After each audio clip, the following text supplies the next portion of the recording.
Khusus sesepuh kita, tokoh kita, orang tua kita Mukarram Bapak Haji Nur Hasan, semoga Allah berikan beliau panjang umur, sehat walafiat.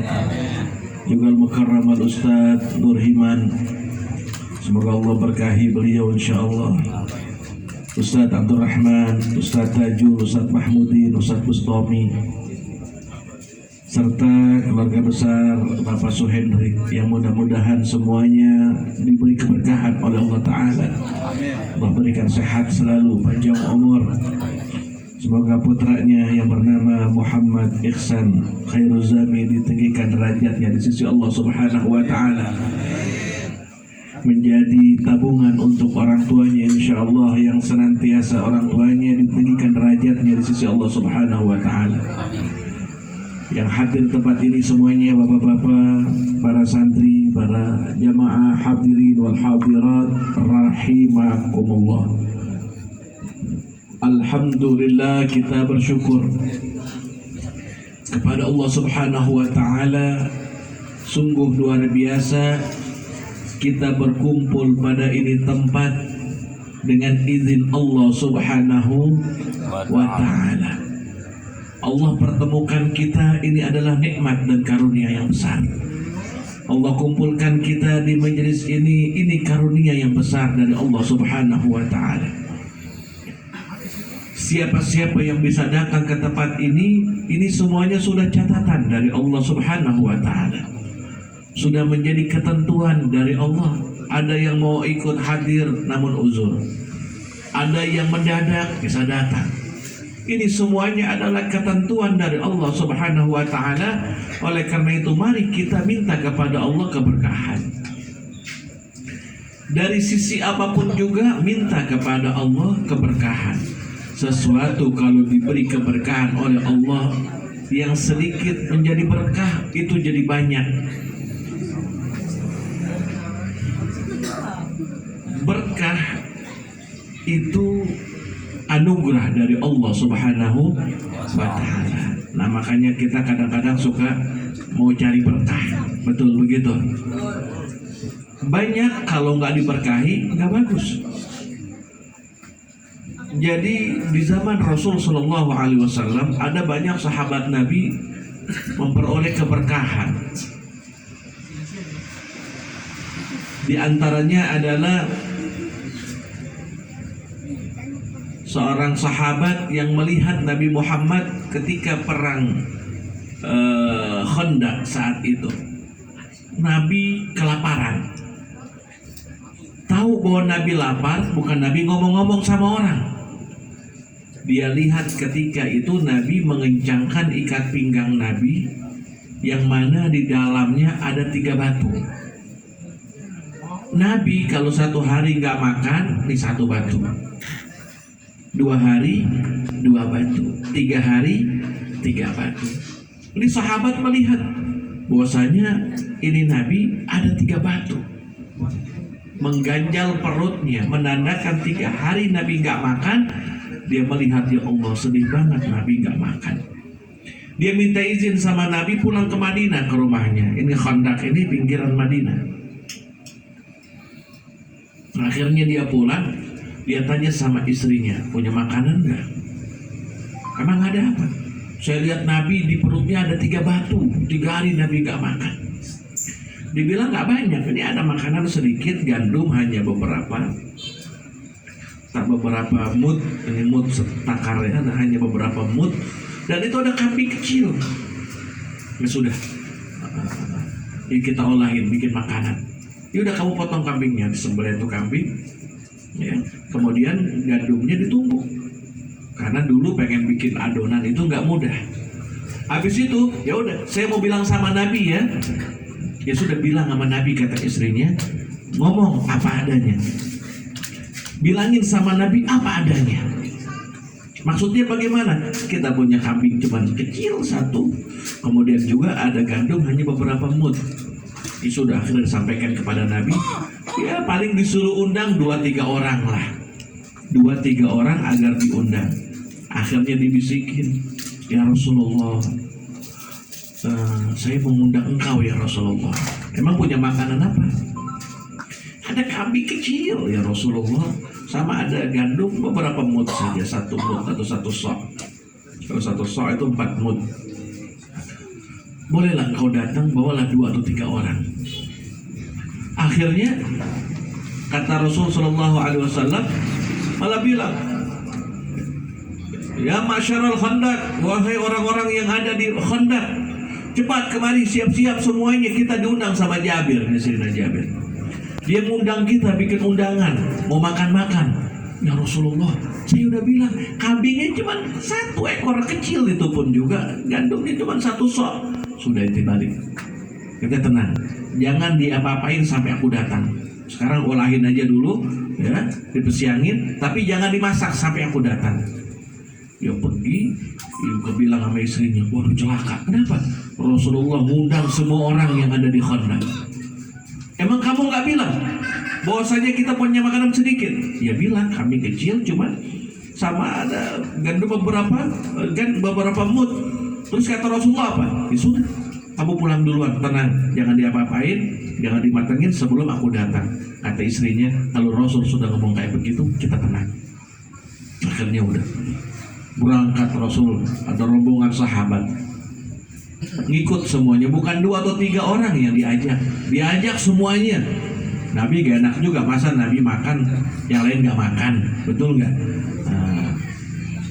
Akhirnya sampai ke sana, Nabi masuk, bilang ke dapur, dipegang sama Nabi, kambing yang sudah siap dimasak tadi dibacain sama Nabi, dan gandumnya, ini gandum dibacain sama Nabi, dipegang sama Nabi, bilang sama yang masak, tukang masak, istrinya Sayyidina Jabir, bilang, nanti cara ngambil gandumnya begini ya, diambil, jangan dituang, karena sesuatu kalau kita ngambil barang diambil tuh ada keberkahannya.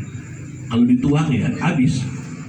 Akhirnya subhanallah, dia masak, diadonin tuh, sudah dapat tuan Nabi, bikin roti, diadonin roti, bikin begitu.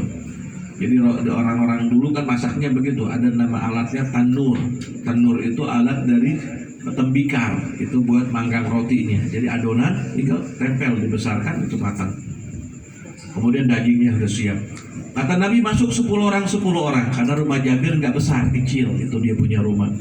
Masuk 10 orang, disediain itu 1 nampan, ada rotinya 10 potong, ada dagingnya. Jadi makan roti campur daging. Ya salam, enak gak kayak begitu? Nah, Pak Haji ini pernah mungkin makan di Mekah, iya kan? Makan roti pakai kambing, rotinya pasti panas baru dipanggang. Pernah, iya. Keluar lagi, masuk lagi 10 orang, itu gandum nggak habis-habis, dagingnya nggak habis-habis, sampai udah semuanya sudah. Nabi udah makan, Jabir udah makan, keluarganya disuruh makan, ini orang yang bantu-bantu suruh makan semuanya. Ada sisa, bawa pulang ke rumahnya. Masya Allah, tahu nggak itu orang yang di Khandaq kurang lebih 1000 orang.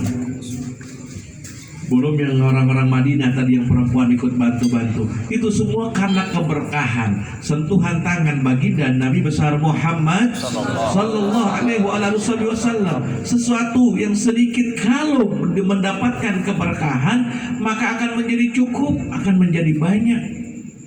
Banyak kalau tidak ada keberkahan, nggak cukup. Nah, makanya yang kita raih di dalam kehidupan kita adalah mencari keberkahan. Mencari keberkahan ini yang kita penting untuk kita cari adalah keberkahan dalam hidup. Apa sih berkah? Orang suka nanya begitu. Berkah, tahu nggak berkah itu apa? Kita sering ngomong berkah. Apa sih berkah? Ziyadatul khair, bertambah kebaikan.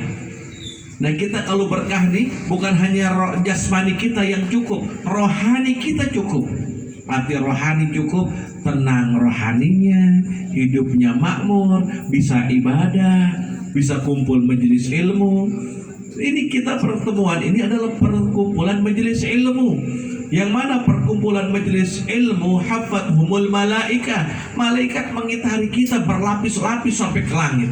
Ini yang hadir nih, katakanlah 100 orang. Tahu nggak malaikat? Miliaran tuh malaikat berlapis-lapis sampai ke langit. Pokoknya ketika ada majelis ilmu, di situ diitari oleh malaikat. Makanya Nabi Muhammad bersabda, "Idza marartum bi riyadil jannah farta'u." Qalu wa ma riyadul jannah ya Rasulullah? Qala majalisul ilm wa bi riwayah hilaqul dzikir atau kama qala Rasulullah sallallahu alaihi wasallam. Apabila kalian melewati taman-taman surga, maka singgahlah. Nabi yang menyuruh kita untuk singgah di taman surga. Sahabat tanya, "Ya Rasulullah, taman surga? Kita kan masih hidup di dunia, kok singgah di taman surga?" Qalu ama hiya ya Rasulullah. Apa itu taman surga? Riyadul jannah. Qala majalisul ilm, majelis-majelis ilmu. Au hilaqul dzikir, perkumpulan-perkumpulan zikir. Di majelis ilmu, perkumpulan zikir, seperti kita berkumpul pada malam hari ini, kita semuanya berzikir. Ya, ini adalah majelis-majelis yang disebut dengan taman surga untuk meraih kemuliaan dan keberkahan. Keberkahan itu pokoknya banyak terus, nggak pernah habis. Filosofinya begini.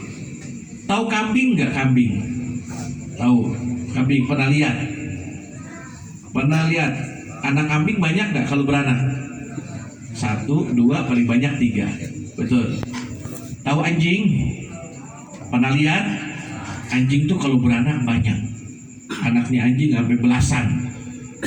Anjing tuh anaknya belasan. Tapi kita saksikan yang biasa dipakai buat akikah kambing. Betul? Kurban, yang disate, yang disop, yang dibikin otak-otak, ikan. Masa otak-otak kayak kambing? Kambing. Ada nggak orang bikin akikah anjing, kurban anjing, sate anjing, sop, nasi goreng anjing? Nasi kucing masih ada. Bukan nasi dari kucing, bukan. Nasinya sedikit, kayak makan kucing. Nah ini kambing mestinya dipotong setiap hari, habis. Anaknya sedikit, betul. Kalau anjing mestinya nih kelambak nih, banyak anjing kita lihat. Tapi buktinya kita nggak lihat anjing, betul. Kecuali ya, sesekali ngelihat di suatu tempat-tempat saja. Kambing kita lihat banyak. Coba hari ini ada nggak yang udah ngelihat kambing? Banyak ya, lewat pasti ada. Nah itu keberkahan. Nah kita mencari hidup ini adalah keberkahan dunia dan keberkahan akhirat. Ya, ini kita minta sama Allah keberkahan dunia dan keberkahan akhirat. Keberkahan dunia dengan maisarah, dengan segala urusan dikasih mudah oleh Allah. Ya, keberkahan dunia dengan maghfirah, minta pengampunan dari Allah Subhanahu wa taala. Dan berkumpul kita di sini, ya, undangan Bapak Hendrik mengenang atas wafat anaknya beliau yang kedua. Ya, ini tahun yang kedua. Umur berapa waktu meninggalnya? 8 tahun. 4 tahun. Anak umur 4 tahun, Bapak Ibu sekalian, belum punya dosa. Belum punya dosa. Itu anak menjadi celengan untuk orang tuanya. Yang nanti itu anak bakal belain orang tuanya, bakal nolongin orang tuanya. Makanya diakikahkan anak-anak tersebut. Al-ghulam murtahanun biaqiqatih. Anak itu tergadai dengan akikahnya. Jadi kalau anak belum diakikahin, sama aja belum ditebus tuh. Jadi anak harus diakikahkan. Tidak wajib, sunnah bagi orang tua. Bagusnya akikahnya kapan? Pada hari ke-7 ketika kelahirannya. Enggak bisa, yang penting jangan lebih daripada aktsarun nifas 60 hari. Jangan lebih dari 60 hari. Ini utamanya. Belum sanggup juga, ada perluasan ulama menyebutkan dalam kitab Busyarul Karim, boleh di situ sampai dia balik. Oh, ini belum bisa nih, waktu disunat saja udah akikahin sekalian. Akikah waktu sunatnya belum sempat.